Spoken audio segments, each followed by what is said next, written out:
Alrighty, why am I wearing this warm little Mickey Mouse beanie? Well, we're going to talk today about an Alaskan cruise. So if you're wanting to book a Disney Alaskan cruise, realize that all Alaskan cruises are more expensive. So I kind of want to give you just a down low of Alaskan cruises in general so that you have sort of a plan when booking an Alaskan cruise. Things that you'll want to know beforehand so that you can prepare and feel good about it. So hopefully this helps. Like and subscribe. But first thing you should know is an Alaskan cruise only sails between like May and September. So because it's such a short time frame, they charge more money for it. So plan on it being expensive. A lot of the times people call it a bucket list cruise because it is so expensive and the excursions are more expensive. This is not your couple $100 per person Caribbean cruise. This is expensive. It's going to be pricey, so plan on it. One thing that was really new to me with looking into an Alaskan cruise is it's not all of the cruises are round trip. So I'm used to you port from Florida, Port Canaveral, you end up right at that same port, which makes flights pretty simple. It's how that works. But Alaskan cruises don't do that all the time. Sometimes they do like Seattle to Seattle, but sometimes they do Seaward, Alaska to British Columbia. So you just go down the coastline, and so you fly in one spot, fly out a different spot. So that's something that you're going to want to check and consider, especially because Seattle flights, at least for us, we're flying out of Utah, are cheaper, especially round trip, versus flying one way to Seaward, Alaska, and I don't know, it might be Stewart. It's probably Stewart. Sorry. Or British Columbia. Doing the one way, it's more expensive for us but the cruises are actually a little bit cheaper. So I'm not sure. It might be sixes, but I felt more comfortable with flights that were round trip. We ended up right back where we left. That way we're not trying to figure out another new airport, because a Seattle airport will be new for us. Most are 7-day cruises, so plan on that. I don't feel like I've found a lot that are less than 7 days. It's 7 days or more. Alaska is rainy and a little bit nippy. This isn't the Caribbean. I mean, still pack a swimsuit because they have, a lot of cruise ships have an indoor covered pool area, which was really important for us. So I really researched to try and find cruise ships that had that because my daughter likes to swim. So I tried to make sure that I could find a ship. Not all the cruise lines have them, not all ships have them. So you gotta just check. Figure out what's most important to you. A lot of people are like, well, I'm not gonna swim, so what do I care? But that was really important for her. You can't book the first week of April. I was trying to make this a spring break trip.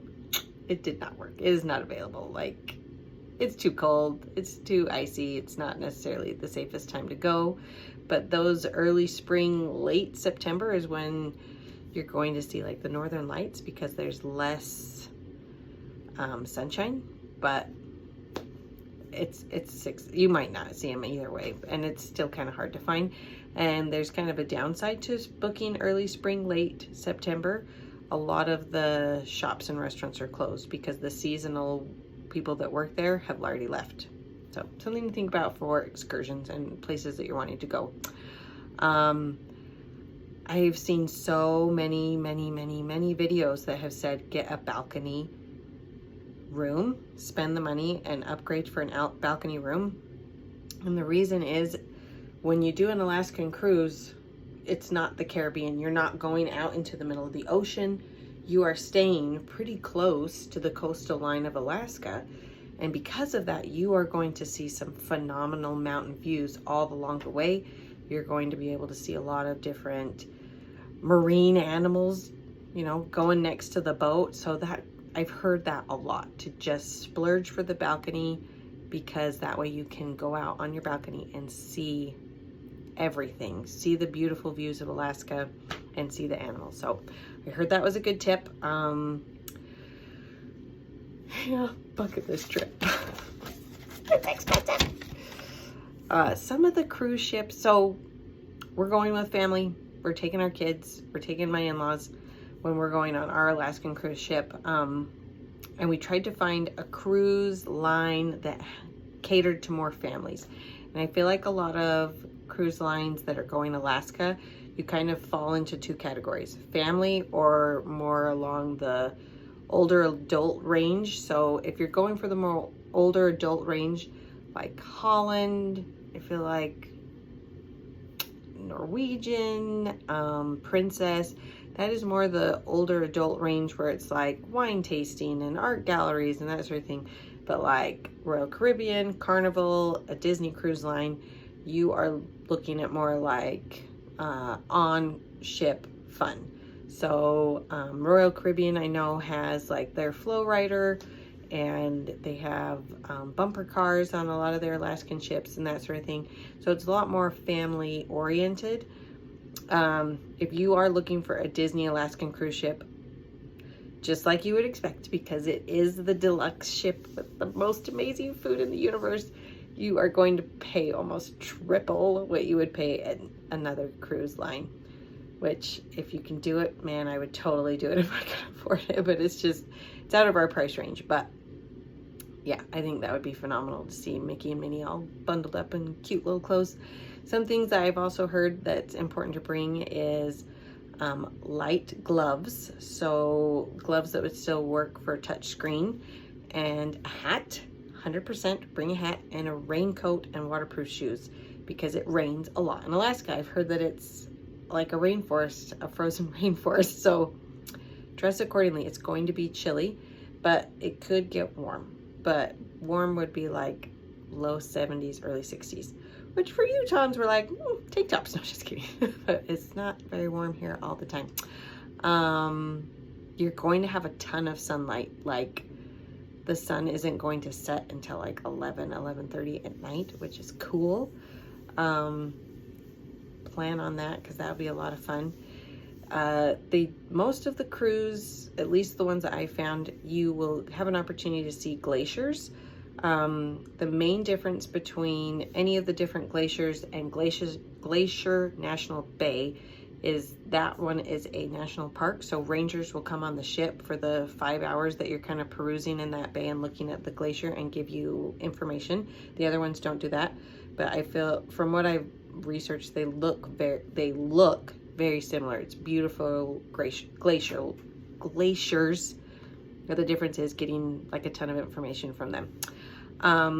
Just some ideas of things that you can do for excursions on the not crazy expensive, because we're taking a whole bunch of people with us. Skagway, I'm not gonna say any of these correctly. Skagway, I've found the I think it's the White Trail train or the Klondike train. It's really cool. It's a train that runs through like right in the mountains, and it takes you all around that area. It's only about 3 hours. Really pretty. Ketchikan, which I'm probably saying that wrong. They have the totem pole hike. They have a fishing informational where you get to see eagles and see them catch large crab. You can also do the lumberjack show, which sounds awesome. Juneau has whale watching. Sitka, I think that's how you say it, also has beautiful hikes and whale watching.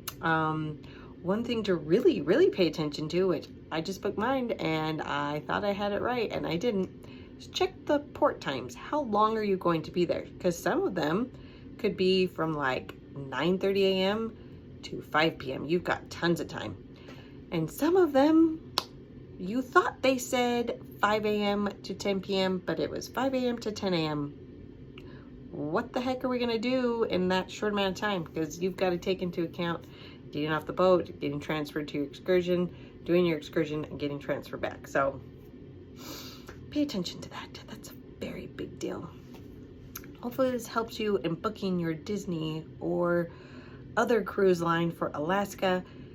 I feel like it's a phenomenal experience. It's definitely one that my family's always wanted to do, and so I'm looking forward to it, and I'm glad that I get to go with my in-laws because they're super fun.